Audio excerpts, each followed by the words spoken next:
Fala galera, começou a sair aí os resultados, né, do terceiro trimestre de 2023 e eu queria falar rapidinho aqui com vocês sobre os bancos, né, os bancos estão apresentando resultados aí surpreendentes não, né, mas acima da expectativa do mercado aí, né, e eu queria mostrar para vocês duas falas aqui interessantes que a gente teve nos últimos anos aí, tá bom?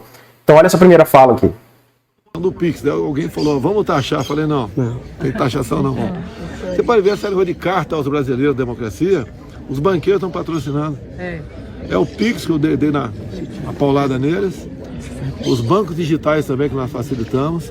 Nós estamos tirando, está acabando com o monopólio de bancos. Então você ouviu aí, né, o Bolsonaro falando sobre isso daí, e ele colocou bem claramente ali a parte do Pix, né, e da facilitação de entradas de bancos digitais. Tá? Assim, claro, o Pix foi excelente pra gente, né? Muito bom para os consumidores, gira mais economia, com certeza, né? Mas, assim, a fala dele, a tentativa de fala dele foi de dizer que os bancos ganham muito, né? E que ele tirou um pouco desse poder dos bancos, desses ganhos dos bancos, né? Com o Pix. E a outra parte é em relação ao monopólio, né? Querendo dizer que ele tirou o monopólio dos bancos, né, dos bancões no Brasil. Essa daí foi uma fala muito infeliz dele, na minha opinião, né? Claro, como investidor também, depois que eu comecei a entender como é que funciona isso, né? Como é que funciona o mercado, né? Mas vamos lá. Na época eu lembro que teve um monte de burburinho, né? Gente falando que banco ia acabar, que banco ia parar de lucrar, que ia dar uma porrada em banco, isso daí. E, cara, a fala dele foi extremamente populista, né? Foi realmente para ganhar voto e tentar mostrar para os eleitores dele, principalmente os de mais baixa renda, né? Pessoas que têm menos informação, de que os bancos parando de lucrar, ou os bancos tendo uma receita menor, seria bom para a população, né? Porque a população iria se beneficiar com isso daí. Isso daí é uma mentira, claro. Isso daí foi só por causa de eleição, é lógico, é óbvio. Porque um banco, quando ele, ou qualquer empresa, né, quando ela lucra mais, quando ela ganha mais, o governo arrecada mais imposto com a empresa, né? Essa empresa gera mais emprego, aumenta o salário dos seus funcionários, gira mais o mercado, né? As pessoas se beneficiam disso daí, né? A população, principalmente a população de renda mais baixa, se beneficia muito disso daí, de empresas boas que crescem, né, ao longo do tempo. É claro que os bancos no Brasil têm realmente um monopólio, mas os bancos no Brasil são bons, né? Eles não são ruins, eles têm bons fundamentos, né? Eles são consolidados e não é uma digitalização de banco ou Pix que vai fazer os bancos acabarem no Brasil, né? Ou perderem receita ou perderem lucro, tá? E aí eu quero mostrar para vocês aqui essa outra fala. Em reunião com alguns banqueiros importantes, eu falei, porra, vocês não pensam no povo? Vocês não pensam na pobreza? Vocês não pensam no povo que está na rua? Vocês não pensam no povo que está sem comer? Só querem ganhar dinheiro? Ah, não. Não. Na verdade, é o seguinte, banqueiro não vota em mim. Banqueiro não vota em mim. Eu tenho certeza que não vota em mim. Porque, na verdade, quando o cara diz acumulou 70 bilhões, não foi ele não, porque ele não levantou de manhã para trabalhar. Ele apenas teve dinheiro para colocar em prática. Ele deve o crescimento dele ao povo trabalhador, então retribua com um pouco de salário. Então vocês viram aí também, né, que essas falas aí também são bem semelhantes, né? A intenção delas é simplesmente ganhar votos, né? São falas populistas também, tentando culpar os bancos, né, deles ganharem muito e falando que os bancos não remuneram bem os funcionários, ou que isso daí é ruim para a população, né? Sendo que é o contrário, claro. E quanto mais os bancos lucram, quanto mais os bancos crescem suas receitas, seus lucros, né? Mais a população é beneficiada com isso, o governo é beneficiado com isso, o governo arrecada mais imposto com isso, os funcionários crescem seus salários. No geral, essas empresas empregam mais pessoas, né? Não só na empresa, né? Mas no entorno dela, né? Essas empresas conseguem financiar outras empresas que vão acabar gerando mais emprego. E isso daí normalmente beneficia muito a população, principalmente a população de mais baixa renda, né? Então essa fala aqui, por exemplo, é extremamente ruim, né, para uma economia, né? Mas a gente sabe, por exemplo, que esses bancos se beneficiam muito, por exemplo, desse tipo de governo atual, né? Da política econômica do governo atual, né? Porque, querendo ou não, a política econômica do governo atual, ela leva a uma maior inflação, ela leva uma maior taxa de juros, né? Rentistas ganham muito nisso daí, né? E os bancos se beneficiam muito nisso daí. Você pode ver que os maiores patamares de lucro e receita de banco são com governos desses tipos, né? Desses estilos, né? E no Brasil a gente tem um monopólio realmente de alguns 4, 5 bancos aí que são muito grandes, né? E que se beneficiam demais disso daí, né? Então essa fala dele aí que os banqueiros não votam nele também é uma tremenda mentira, né? Porque a maioria dos banqueiros fez propaganda para ele, fez campanha exatamente para eles, né? Porque eles se beneficiam muito nisso daí, né?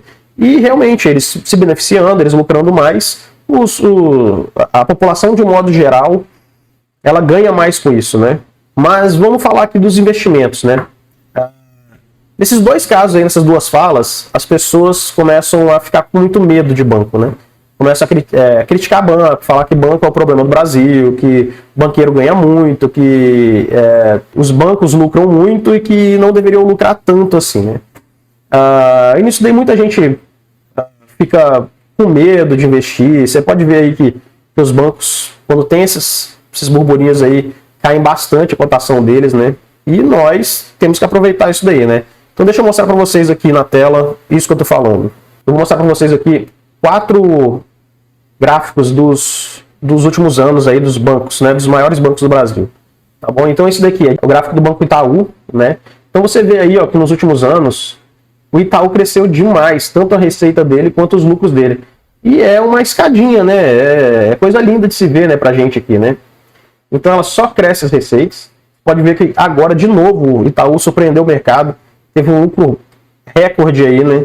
Mesmo com tudo isso que está acontecendo no Brasil, mesmo o Brasil praticamente entrando já numa recessão econômica, né? Além da política econômica do Brasil, nós estamos tendo problemas mundiais de novo, né? Então a gente está com esses problemas aí. Mas você vê que financeiramente o Itaú tira de letra, né, cara? O Itaú é uma empresa que não tem nem comentários, né? Não tem nem fazer comentários sobre ele, né? E aí, esse daqui é um banco particular, né? Um banco privado. Nós vamos agora para o Banco do Brasil, que é um banco estatal. Então, um monte de gente fala do Banco do Brasil, né? Tem medo do Banco do Brasil por ser estatal. Mas olha aí, o Banco do Brasil também é um reloginho, né, cara? Ele só cresce receita, sempre só cresceu receita, e lucro também. O lucro dele é sempre constante, sempre crescendo, né? É um banco que faz o serviço dele perfeitamente, né, cara? A gente olha ele aí, pô, a gente fica assim, cara, é uma empresa que todo mundo quer ter, né? E ele tem o risco estatal, realmente tem o risco, mas tem os benefícios também, né? Então, nós vamos aqui pro Bradesco. Pode ver que é a mesma coisa aí, né? Bradesco, agora nós tivemos, a história da Americanas, que o Bradesco ia quebrar, que o Bradesco tinha um monte de problema por causa da Americanas, e, cara, o Bradesco tá aí, ó, de novo, crescendo receita, crescendo lucro, e não para, né? E Santander também, tá? Santander também tem aqui uma linha mais constante, né? Mais de crescimento também, né? Santander também cresce seus lucros, sempre está tendo lucro, né? Apesar de cair aqui, cai pouco lucro, mas daqui a pouco a gente já vai ver crescendo de novo aí, né? Cara, então você vê aí que você tem tentativas de governos totalmente diferentes, né? De falar mal de banco, de tentar puxar para eles uma coisa para passar para a população que eles querem que os bancos lucrem menos ou que ganhem menos, né? Como se isso beneficiasse alguém. Mas você vê, cara, que os bancos, né, esse setor financeiro, é um setor extremamente perene, cara, resiliente. Ele não tem problema com isso daí, né? Eles são extremamente seguros, né? À prova de governo. Né? Você vê isso daí claramente, né? Até nos gráficos que eu mostrei aqui, você vê isso daí. Então, toda vez que tem esses burburinhos aí, né? Pô, o presidente falou alguma coisa de banco, puta, vai cair. Banco digital tá arrebentando, tá crescendo aí. Na época o Nubank, né? O Banco Inter, estavam falando muito deles. Cara, no Brasil tem esse monopólio. A maioria das pessoas tem medo realmente de botar muito dinheiro em banco digital ou pegar dinheiro de banco digital, né? Então as grandes empresas, as pessoas mais ricas do Brasil vão continuar usando os bancões, tá? E o que a gente tem que tirar de lição com isso daí? Cara, quando acontece isso, esses preços caem, A gente tem que aproveitar essas oportunidades, continuar comprando esses bancos, né? Porque isso daí é uma segurança pra gente. Você pode ver, entra governo, sai governo, pode mudar o tipo de governo, mas a gente vai estar seguro dentro desses bancos aí, né? Esse setor financeiro, você tem que ter em carteira, né? Se você não tem, o que você está fazendo fora desse setor, né? O que você está fazendo fora do setor financeiro, cara? É um setor extremamente perene, cara. Um setor que lucra muito, distribui bem os dividendos, né? E que é a prova de governo. Lá no seu futuro, se um dia você passar por algum perrengue, pô, que um governo vai entrar e vai cair o setor que você trabalha, cara, isso daqui vai estar garantido para você ali, porque os bancos vão se beneficiar, vão ser resilientes, vão continuar lucrando e pagando bons dividendos para você, né?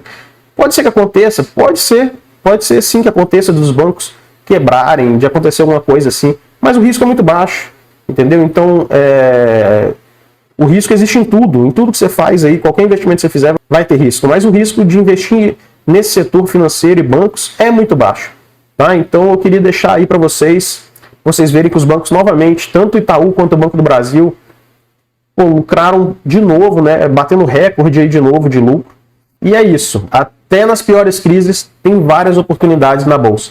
Tá bom, galera? Só queria deixar esse recado aí para vocês. E nesse vídeo eu fico por aqui. Até o próximo. Valeu!